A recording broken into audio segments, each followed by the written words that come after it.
नमस्कार, मैं विपुल सिंह आप सभी का हमारे YouTube channel BHU study capital पर एक बार फिर से हार्दिक स्वागत करता हूं। दोस्तों, आज हम एक ऐसे सीरीज की शुरुआत करने जा रहे हैं जिसमें हिंदी साहित्य की बात करेंगे। जो भी आपकी प्रतियोगी परीक्षाएं होंगी, जो भी आपकी प्रवेश परीक्षाएं होंगी, चाहे वो BA की प्रवेश परीक्षा हो जिसमें हिंदी पूछा जाए, MA हिंदी की परीक्षा हो, B.Ed हिंदी जो देते हैं उनकी परीक्षा हो, या फिर UGC नेट की परीक्षा हो, सारी परीक्षाओं में, सारी प्रतियोगी परीक्षाओं में जो भी हिंदी साहित्य से महत्वपूर्ण प्रश्न पूछे जाते हैं, उन सारे प्रश्नों पर ये चर्चा होगी। आज का वीडियो हमारा है आदिकाल से रिलेटेड। इसी प्रकार से भक्ति काल का आएगा, रीति काल का आएगा, आधुनिक काल का आएगा, फिर हिंदी कहानी का विकास, निबंध का विकास, आधुनिक फिर उपन्यास का विकास। ये सारे जो भी टॉपिक हैं आपके हिंदी साहित्य से रिलेटेड, उनके वीडियोज आपके लिए हमारे इस यूट्यूब चैनल के माध्यम से आएंगे। इसलिए जिन्होंने भी चैनल को अभी तक सब्सक्राइब नहीं किया है वो सब्सक्राइब करके बेल आइकन जरूर प्रेस कर लीजिए। आज हिंदी साहित्य के सीरीज का हमारा पहला वीडियो है जो कि आदिकाल से संबंधित है, जिसमें महत्वपूर्ण रचनाकार कौन है, उनकी प्रमुख रचनाएं, मौलिक रचनाएं कौन हैं, उन पर चर्चा होगी। इस पर बात करने से पहले मैं आपको ये चीज़ क्लियर कर दूं कि अभी मैं ये शुरू करूंगा कि जो सबसे ज़्यादा आपके कॉम्पिटिटिव एग्जाम में, सबसे ज़्यादा प्रतियोगी परीक्षाओं में चूँकि रचनाएं और रचनाकार पूछा जाता है, इसलिए ये शुरू कर रहा हूँ। उसके अलावा आपको आगे जब ये सीरीज बढ़ेगी उसके बाद आपको डिटेल में भी चीज़ें बताई जाएंगी। आदिकाल के डिटेल में पूरा विस्तृत जानकारी दी जाएगी, आपको सारी चीज़ें बताई जाएंगी।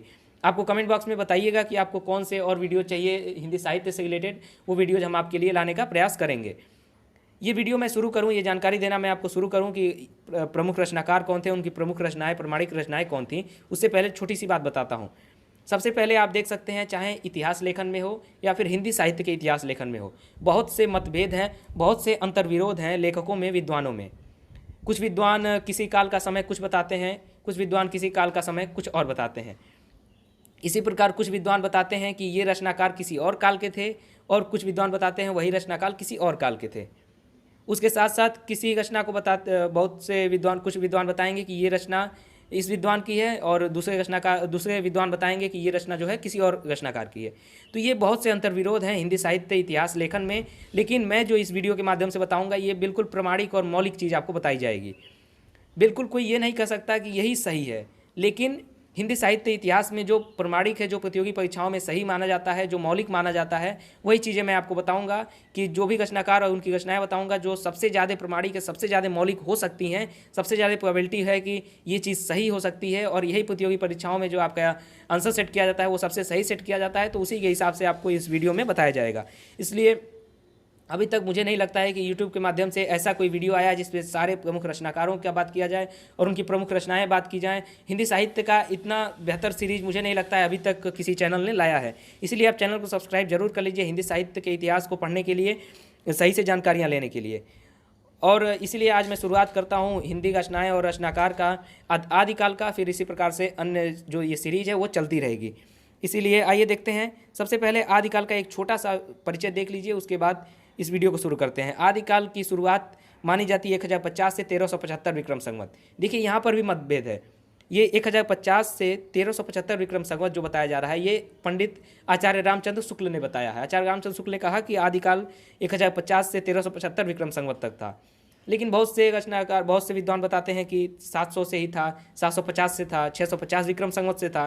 तो ये बहुत से मतभेद हैं। लेकिन ये जो मैं आपको बता रहा हूँ ये आचार्य रामचंद्र शुक्ल जी का जो विवरण है, उन्होंने बताया है कि आदिकाल 1050 से 1375 विक्रम संवत था। इसीलिए कुछ भी प्रमाणिक नहीं हो सकता, लेकिन जो मोस्ट प्रोबेबल है, जो ज़्यादा प्रमाणिक माना गया है, उन्हीं चीज़ों को बताया जाता है, और वही चीज़ें आपसे प्रतियोगी परीक्षाओं में पूछी भी जाती हैं, वही चीज़ें आपके लिए प्रमाणिक भी मानी जाती हैं।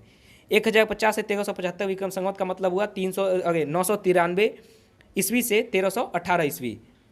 आइए शुरू करते हैं आज आदिकाल के रचनाकार और उनकी प्रमुख रचनाएं का। उसके पहले मैंने आपको बता ही दिया, जो आपको अन्य वीडियो चाहिए हिंदी साहित्य से रिलेटेड, मैं तो अपने हिसाब से ये सीरीज़ लेकर के चलूँगा ही, इसलिए आप चैनल को सब्सक्राइब जरूर कर लीजिए। लेकिन और भी आपको इसमें क्या वीडियो चाहिए आप कमेंट बॉक्स में ज़रूर लिखिएगा, और चैनल को सब्सक्राइब जरूर कर लीजिए। इस सीरीज़ के साथ जुड़ जाइए, क्योंकि इसमें जो लगातार वीडियो जाएंगे ये आपके लिए बहुत ही इंपॉर्टेंट होने वाले हैं। चाहे आप UGC नेट देने जा रहे हो, B.Ed देने जा रहे हो, MA देने जा रहे हो, BA का एंट्रेंस एग्जाम देने जा रहे हो, जहाँ पर भी जिस भी प्रतियोगी परीक्षा में आपसे हिंदी पूछी जाएगी, हिंदी साहित्य पूछा जाएगा, उन सभी के लिए ये वीडियोज़ बहुत ही इंपॉर्टेंट होने वाले हैं। इसलिए इन वीडियोज़ को ज़रूर देखिए। और मैं तो कहता हूँ कि आप लोग जैसे गाना सुनते हैं रात में लगा करके, अगर आप प्रतियोगी परीक्षा देने जा रहे हैं, आप अगर कुछ भी अगर अपने जीवन को लेकर के, लाइफ को लेकर के सीरियस है, हिंदी साहित्य आपको पढ़ना है, तो इन वीडियोज़ को भी रात को अगर आप ईयरफोन लगा करके 20 मिनट 10 मिनट सुन लेते हैं, उसके बाद आप गाना सुनिए, थोड़ा सा आपके दिमाग में माइंड में आपके अवचेतन में ये चीज़ें चली जाएंगी। तो वो चीज़ें आपको जब रात में आप सोएंगे तो वो चीज़ें आपसे धीरे धीरे याद होती जाएंगी, और धीरे धीरे जब आप प्रैक्टिस करेंगे धीरे धीरे आपको सारी चीज़ें याद हो जाएंगी। आइए शुरू करते हैं आज का वीडियो। सिर्फ मैं लगातार रचनाकार बोलूँगा और उनकी प्रमुख रचनाएं बोलूँगा, इसमें कोई भी आपको डिटेल नहीं दूंगा, क्योंकि जल्दी जल्दी पहले ये सीरीज खत्म कर लेता हूँ, उसके बाद हिंदी साहित्य का डिटेल आपके लिए लाया जाएगा। स्वयंभू जो रचनाकार थे उनकी प्रमुख रचना है पौम चरिव, रिठड़ेम चरिव, स्वयंभू छंद। पुष्यदंत की रचना है तिरसठी महापुरुष, गुणालंकार, णय कुमार चरिव, जसहर चरिव। जो इंदु की रचना है परमात्म प्रकाश, योगसार। चंद्रबरदाई की है पृथ्वी का जगासो। नरपति नल की एक रचना है विसल देव रासो, प्रमुख रचना। इसमें प्रमुख रचनाएं और उनके रचनाकारों की बात की जा रही है जो आदिकाल के हैं। नल सिंह की रचना है विजयपाल गासो। सारंगधर की रचना है हमीर काव्य। हेमचंद्र की रचना है द्वयाश्रय काव्य। ये जो मैं आपको वीडियो दिखा रहा हूँ, जो मैं आपको पूरी चीज़ बता रहा हूँ, जो प्रमुख रचनाकार बता रहा हूँ, ये आपको किसी एक वीडियो में, मैंने पूरे यूट्यूब के इतिहास में मैं बहुत ही सर्च किया कि ऐसी चीज़ें मिलें, लेकिन ऐसी चीज़ें किसी भी यूट्यूब वीडियो में नहीं हैं कि जिसमें पूरे रचनाकार और पूरी उनकी रचनाएँ बताई जाएँ। बहुत से लोग कुछ और बात कर रहे हैं, बहुत से लोग कुछ और बात कर रहे हैं, लेकिन मेरा ये मकसद होता है कि मैं इस वीडियो में आपके लिए रचनाकार और रचनाएँ बात करूँ। जिस वीडियो में जो पॉइंट हो उसी पर बात किया जाए, इसमें आपके जिसके लिए जो चीज़ इंपॉर्टेंट हो, इसमें रचनाएँ और रचनाकार पर बात किया जाएगा।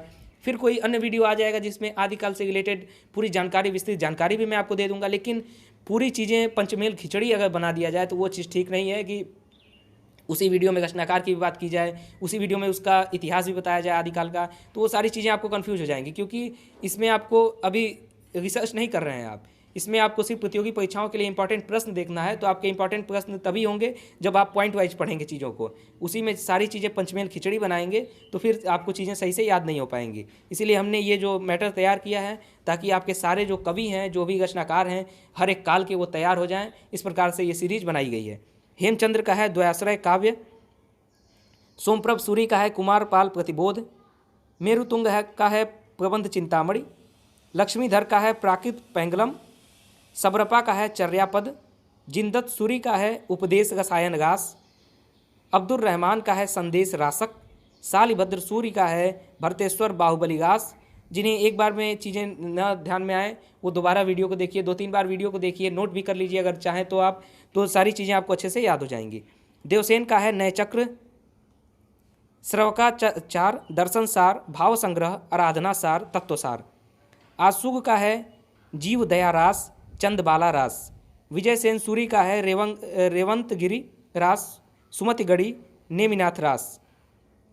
सुमतिगढ़ी का क्या है? नेमिनाथ रास। विजय चंद सूरी का है नेमिनाथ चौपई, मलिनाथ महाकाव्य, पार्श्वनाथ चरित, कल्प निरुक्त। प्रज्ञा तिलक की रचना है कक्षुली रास।